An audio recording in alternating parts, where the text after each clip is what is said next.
Bienvenidos a su primera clase de sistema excretor. Hoy hablaremos de fundamentos y desarrollo del mismo. Muy bien, antes de empezar, es sumamente importante que ustedes recuerden que el estudio de los sistemas del ser humano es indispensable para poderlos relacionar con las funciones vitales del mismo. Y nosotros podemos clasificar inclusive los sistemas de acuerdo a estas funciones. Una de ellas es el intercambio con el medio ambiente, otra el transporte de fluidos dentro del cuerpo, la estructura, soporte de movimiento y protección, y el control y la regulación. Cuando hablamos de intercambio con el medio ambiente, estamos hablando por supuesto del sistema digestivo que permite la absorción de nutrientes que requieren las células, el sistema respiratorio que permite la difusión de oxígeno y de CO2. ¿No? El oxígeno es necesario para las funciones de prácticamente todas las células y el CO2 debe ser eliminado como producto de desecho. Y cuando hablamos de transporte de fluidos, estamos hablando del sistema cardiovascular y linfático, que contienen por supuesto la sangre y la linfa. Ya hemos visto hoy revisado en el ciclo anterior la importancia de este sistema que en conjunto se llama sistema circulatorio, ¿no? Este transporte de fluidos es indispensable para seres multicelulares como somos nosotros, pues los más de 37 millones de células que tenemos no pueden depender solamente de ósmosis o de difusión, requieren sistemas complejos de transporte que permitan la llegada de nutrientes, de oxígeno y también la eliminación de productos de desecho, por ejemplo, por intermedio del sistema urinario, llamado también renal o excretor. Entonces, recordemos que estos sistemas, por supuesto, también pueden participar con otros sistemas, como por ejemplo el sistema inmunológico, ¿no? El sistema cardiovascular y linfático también ayudan al sistema inmunológico. En cuanto a los sistemas relacionados con estructura, soporte, movimiento y protección, tenemos justamente a ese, el inmunológico, y al tegumentario, esquelético y muscular. Y los sistemas más sofisticados y, por supuesto, indispensables en el mantenimiento de las funciones vitales son los sistemas de control y regulación. Estamos hablando del sistema nervioso, el sistema endocrino y reproductor. Muy bien, entonces tenemos ya ahora un panorama mucho más claro de por qué debemos estudiar los sistemas. Son indispensables para poder entender y mantener las funciones vitales del organismo. Otro punto importantísimo que recordar es que nosotros somos el 66% o el 60% de nuestro peso es agua, ¿no? Y vemos cómo hay algunas variaciones entre el hombre y la mujer, ¿no? La mujer tiene un contenido de fluidos un poco menor que el varón. Esto se que tiene en cuanto a sus sólidos, tiene mayor cantidad de grasa, mayor porcentaje. El varón tiene aproximadamente un 60% de su peso corporal como agua, y ese 60% se divide en 2/3 que corresponde al líquido intracelular, 1/3 líquido extracelular. Este líquido extracelular a su vez se divide en el 80% el líquido intersticial, que es el líquido que rodea las células, y el 20% el líquido intravascular, que es el plasma que se encuentra entre los vasos. Es sumamente importante que entendamos y recordemos que el líquido intersticial que rodea las células tiene características físico-químicas que deben mantenerse en equilibrio, es decir, en homeostasis, para que la célula pueda funcionar. El medio interno, entonces, es un equivalente al líquido intersticial, y el equilibrio del medio interno determina la homeostasis celular. Para justamente tener una idea de la homeostasis celular y la relación con los sistemas, tenemos o podemos ver este esquema simplificado en el que, por ejemplo, un capilar que contiene en el líquido intravascular glucosa, sodio, agua y otras sustancias como hormonas, ¿no? Va a llegar y va a permitir el intercambio de estas sustancias con el líquido intersticial de la célula. El componente celular de la sangre, por supuesto, tiene glóbulos rojos, blancos y plaquetas, pero desde el punto de vista funcional para la célula nos interesa el glóbulo rojo que contiene hemoglobina y que transporta oxígeno. Tanto la glucosa, que es el principal nutriente celular, como el oxígeno necesario para justamente la utilización de este nutriente y la producción de ATP, van a difundir del intravascular al intersticio y luego a la célula.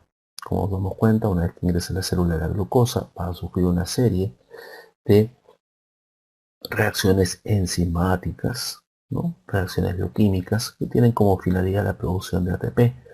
La mayor cantidad de ATP se produce gracias a la presencia del oxígeno en la mitocondria, ¿no? No vamos a revisar los detalles bioquímicos, ustedes ya deben dominar, como por ejemplo el ciclo de Krebs y por supuesto la cadena respiratoria y la llamada fosforilación oxidativa.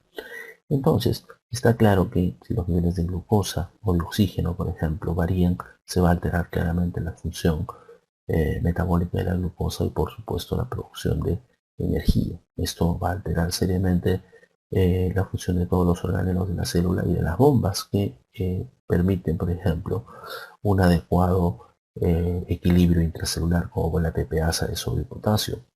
Nos damos cuenta también que el líquido intersticial no solamente debe mantener en equilibrio estos elementos que vemos como la glucosa, el oxígeno, sino también debe mantener un adecuado pH y una adecuada temperatura. ¿Sí? Si es que se alteran cualquiera de estas variables, pH, temperatura, glucosa, oxígeno, o se acumulan, por ejemplo, sustancias de desecho celular como el CO2 y la urea, o se alteran, por ejemplo, el equilibrio entre el sodio y el agua, y por lo tanto de modalidad, o se alteran los valores de otros electrolitos como el potasio y el calcio, o no llegan ciertas hormonas como la hormona tiroidea a la célula que determina el metabolismo, entonces la función celular disminuye, la producción de energía disminuye y por lo tanto se pierde la homeostasis celular. Entonces, ¿qué podemos relacionar acá? La sangre llega a los capilares gracias al sistema cardiovascular. El sistema cardiovascular va a crear, mediante la contracción del corazón, un flujo sanguíneo, ¿no? O gasto cardíaco, correcto, y como sabemos es directamente proporcional a la presión arterial.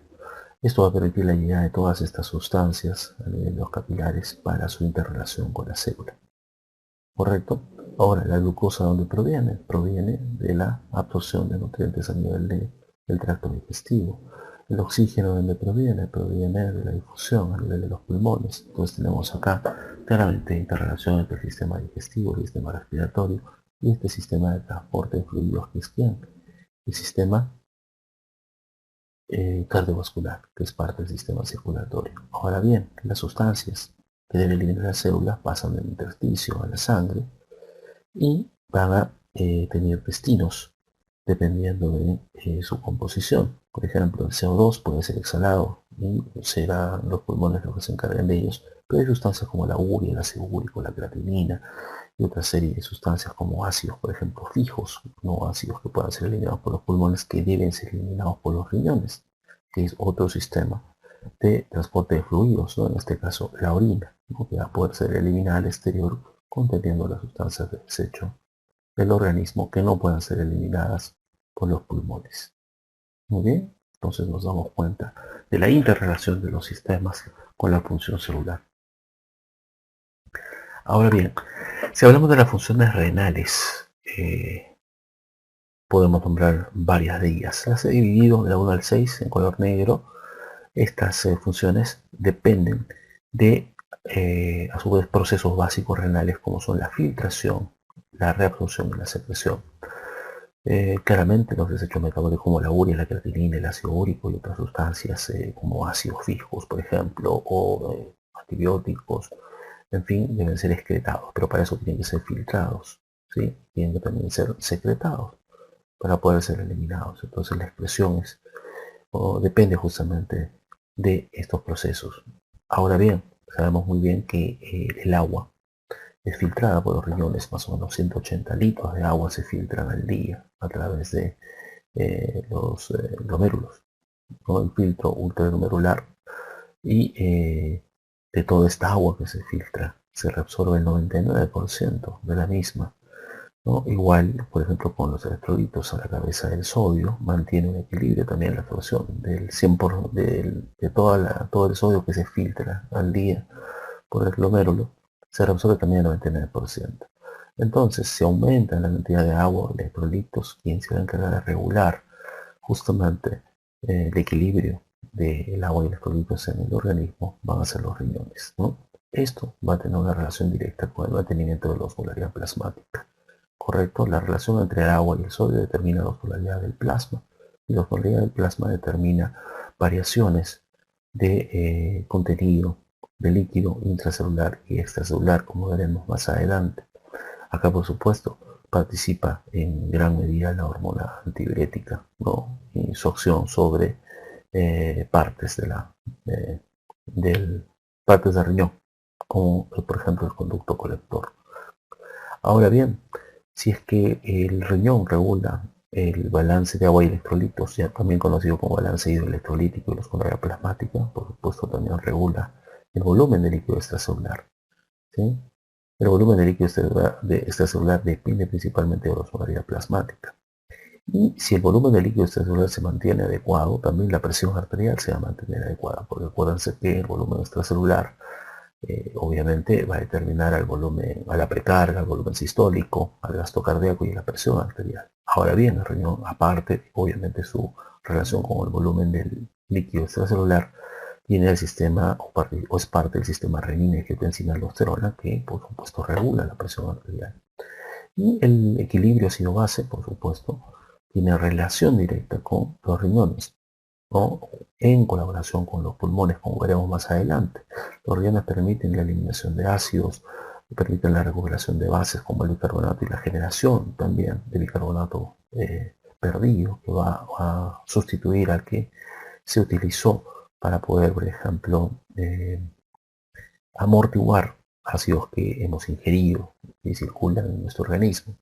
Ahora, las funciones 7, 8 y 9 no están relacionadas con los procesos básicos renales, que son filtración, absorción y secreción.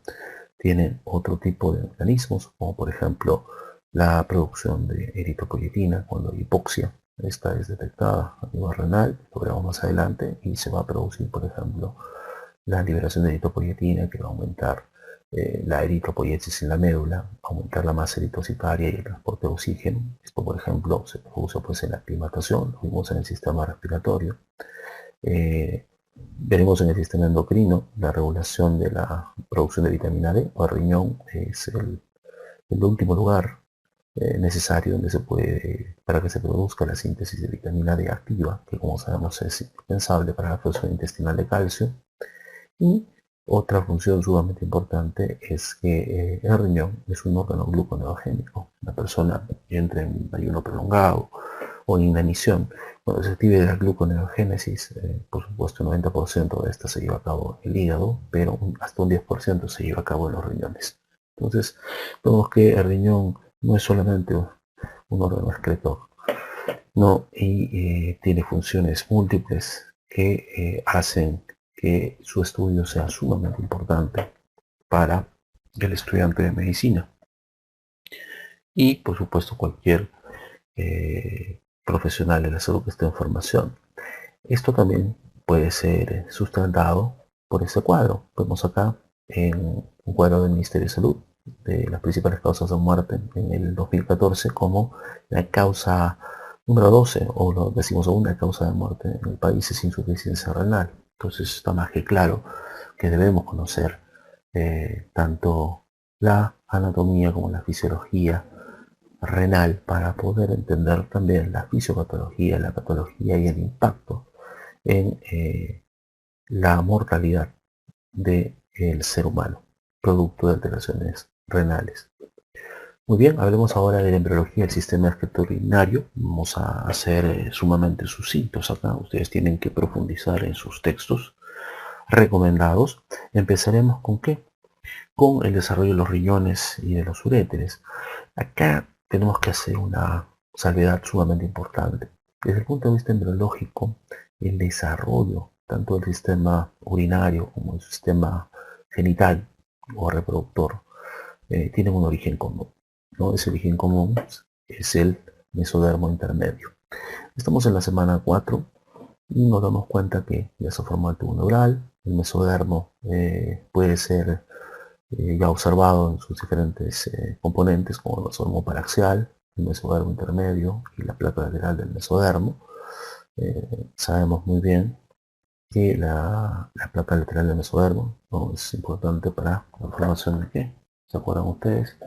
Del sistema cardiovascular Y el mesodermo intermedio, como nos damos cuenta, va a dar origen a los riñones y a las gónadas. Esto a partir de la semana 4. Ahora, este mesodermo intermedio, como vemos en esta imagen, tiene una elevación que se va a denominar cresta urogenital, ¿no?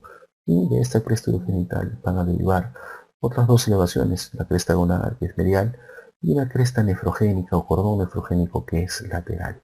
¿Correcto? La cresta gonadal terminará diferenciándose en ovarios y testículos, y el cordón nefrogénico dará origen a los riñones. En esta imagen podemos ver claramente cómo se diferencian la cresta gonadal y el cordón nefrogénico. Y acá podemos ver otros dos elementos sumamente importantes. El conducto mesonéfrico de Wolf, derivado, como vimos, del mesodermo intermedio, y el paramesonéfrico de Müller, también derivado del mesodermo intermedio. Estos dos conductos existen mientras las gónadas son indiferenciadas, es decir, no se han diferenciado ni en testículos ni en ovarios.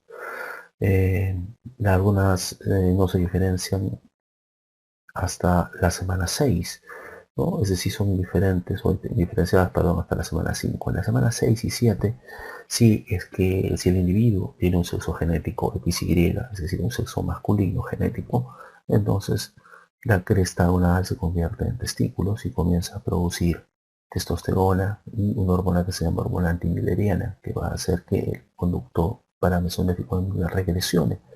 Y la testosterona va a hacer que el conducto mesonéfrico de Wolf se desarrolle y forme los genitales internos del varón, que incluyen a los conductos eyaculadores, a los conductos deferentes y al epidídimo. ¿Sí? En la mujer, por supuesto, cuando el sexo genético es femenino, entonces no se va a producir testosterona ni hormona antimileriana, el conducto mesonéfrico de Wolf va a regresionar, correcto, y va a desarrollarse el conducto mesonéfrico de Müller, que en las mujeres va a dar origen a las trompas de falopio, al útero, a la cervix y los 2/3 superiores de la vagina. Estamos hablando de genitales internos de la mujer. Muy bien, acá vemos un ejemplo claro de un origen común, ¿no es cierto?, de genitales y del sistema urinario. Muy bien, ahora sí, hablando del sistema urinario y su desarrollo y de los futuros riñones, vamos a ver que también en la semana 4 se van a comenzar a desarrollar sistemas secretores primitivos, empezando por el pronefros, luego le seguirá el mesonefros, semana 5, y luego el metanefros, ¿correcto? Muy bien, ahora nos damos cuenta que este sistema secretor primitivo llamado pronefros se encuentra a nivel cervical del feto, el mesonefros se encuentra a nivel toracolumbar y el metanefros a nivel lumbosacro. El pronefros deriva, todos estos sistemas secretoriales derivan del mesodermo, pero el pronefros deriva del mesodermo intermedio segmentado. Está formado por un conducto pronéfrico y por túbulos pronéfricos. Estos se comienzan a desarrollar en la semana 4 y al final de la semana 4 también regresionan, nunca son funcionales. De forma casi paralela, específicamente en la semana 5, el mesonefros comienza a desarrollarse, ¿no? Ya dijimos que el mesonefros se encuentra a nivel tóraco lumbar, ¿correcto? Entonces acá también vamos a observar al conducto mesonéfrico, que es el conducto mesonéfrico de Wolf, y a este conducto se van a unir pequeños túbulos en forma de S, que van a tener en su extremo también cápsulas de Bowman con glomérulos, van a ser funcionales pero de forma temporal y van a degenerar al principio del tercer mes. ¿Sí? En el varón, por supuesto, va a permanecer el conducto mesonéfrico, pero los túbulos mesonéfricos van a regresionar y desaparecer al principio del tercer mes. Muy bien, finalmente tenemos que también en la semana 5 comienza a desarrollarse el metanefros. ¿Sí? El metanefros va a tener dos componentes principales. Va a tener la masa metanéfrica, que no son más que un acúmulo de células del mesodermo intermedio, y el broto ureteral. El broto ureteral se forma de un divertículo del conducto mesonéfrico de Wolf. ¿Correcto? Es sumamente importante que recuerden estos dos componentes, porque El brote ureteral va a dar origen al sistema colector urinario, ¿correcto? El sistema colector urinario y la masa metanéfrica a esencialmente la nefrona. Muy bien, en esta imagen podemos ver lo mismo, el pronéfro regresionando, los túbulos mesonéfricos, ¿no? Con sus túbulos en forma de S, y vemos como el conducto mesonéfrico está terminando a nivel del intestino posterior, va a dar origen a quién, al brote ureteral, ¿no? Que va a penetrar a la masa metanéfrica. Brote ureteral más masa metanéfrica se denomina metanefros. Ya estamos viendo también una estructura sumamente importante para el desarrollo de la vejiga. Estamos hablando de la cloaca, lo veremos más adelante. Muy bien. Ahora bien, veamos el desarrollo del sistema colector urinario. Como dijimos, el brote ureteral que deriva del conducto mesonéfrico, ¿no? Va a penetrar la masa metanéfrica, ¿correcto? Y vamos a darnos cuenta cómo este brote ureteral va a dar origen a los uréteres, a la pelvis renal, y va a comenzar a ramificarse la pelvis renal formando cálices. ¿Sí? Acá estamos viendo, ¿no? La pelvis, los cálices, que se organizan en cálices cefálicos y caudales, y estos cálices van a dar origen también a yemas que van a formar conductos colectores rectos y conductos colectores arqueados, ¿correcto? Son más o menos 1 o 3 millones de conductos colectores que van a organizarse y formar las llamadas pirámides renales. Entonces está claro que el brote ureteral da origen al sistema colector urinario. Muy bien, sigamos. Ahora sí, la nefrona. Dijimos que la nefrona depende principalmente de quién, de la masa metanéfrica, ¿no? Acá vemos justamente un acúmulo de células metanéfricas que están en contacto con quién, con un conducto colector. Este conducto colector lo que está haciendo es inducir la diferenciación de estas células metanéfricas en vesículas metanéfricas. Luego la vesícula metanéfrica va a dar origen a un túbulo renal primitivo en forma de S, que posteriormente va a dar origen ¿a quién? A los componentes de tubulares de la nefrona. Estamos hablando del túbulo distal, el asa de Henle, el túbulo proximal y la cápsula de Bowman. Posteriormente, por supuesto, vamos a darnos, estos túbulos van a seguir desarrollándose y van a formar el túbulo contorneo distal, una porción recta del túbulo distal, el asa de Henle, que son asas delgadas, una porción recta del túbulo proximal, un túbulo contorneo proximal, y la cápsula de Bowman, que como vemos tiene una invaginación que está ocupada por el glomérulo, ¿no? Entonces la nefrona tiene dos componentes principales. A uno se le llama corpúsculo y está formado por la cápsula de Bowman y el glomérulo, cuya función principal, por supuesto, va a ser la filtración. Y el resto de la nefrona son un sistema de túbulos, ¿no? Que acabamos de justamente nombrar. Ese sistema de túbulos va a modificar lo que se filtre a través del corpúsculo, ¿sí? Mediante otros dos procesos básicos, que son reabsorción y secreción. El producto de la nefrona pasa al sistema colector, ¿correcto? Y sabemos muy bien que los conductos colectores finalmente van a terminar ¿en dónde? Van a terminar conduciendo la orina a los cálices menores, cálices mayores, la pelvis, luego a los uréteres, luego a la vejiga, a la uretra y finalmente la orina será expulsada del organismo.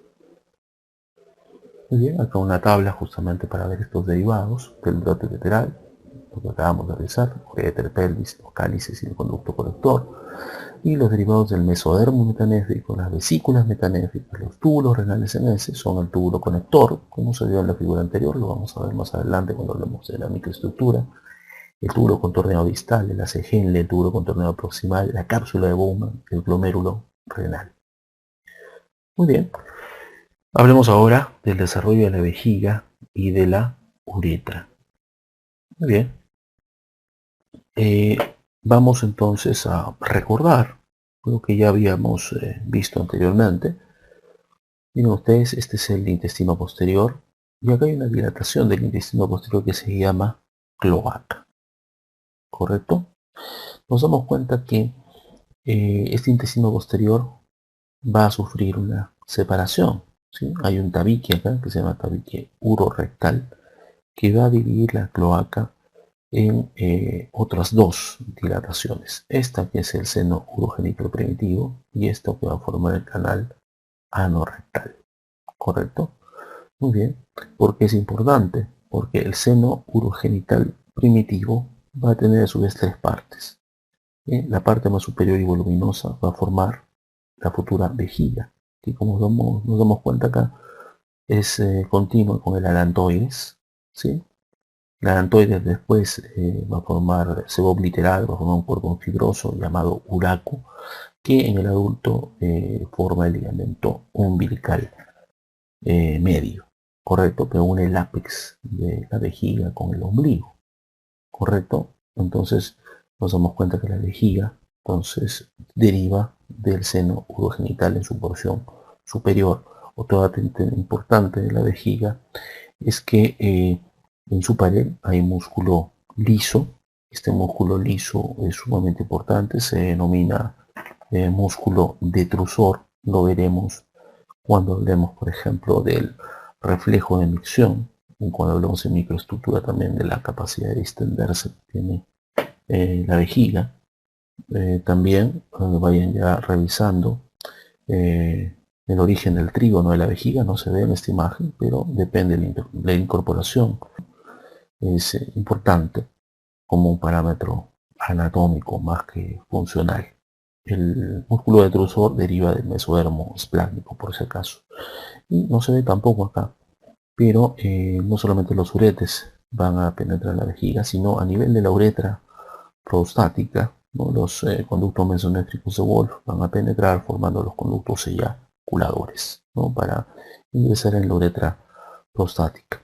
La porción media, justamente el seno urogenital, que es de origen endodérmico, va a formar en la mujer toda la uretra, pero en el varón va a formar solamente la uretra prostática membranosa y la esponjosa proximal, ¿correcto? La glándula prostática se origina de yemas de la uretra prostática.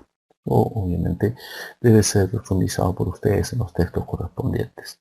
La porción inferior del seno urogenital, que no se ve tampoco acá, formará el tercio inferior de la vagina, ¿no? Y va a contribuir también a la formación del primordio del pene y el clítoris.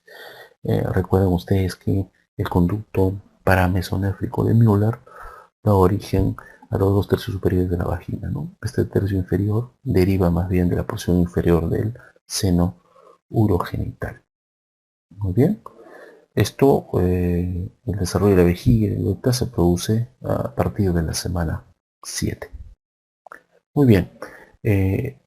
Esa ha sido una revisión bastante sucinta, pero que intenta cubrir los principales puntos de los logros que se encuentran en sus guías. Ustedes, por supuesto, deben profundizar utilizando los libros recomendados y también investigando en internet al respecto. Nos vemos pronto.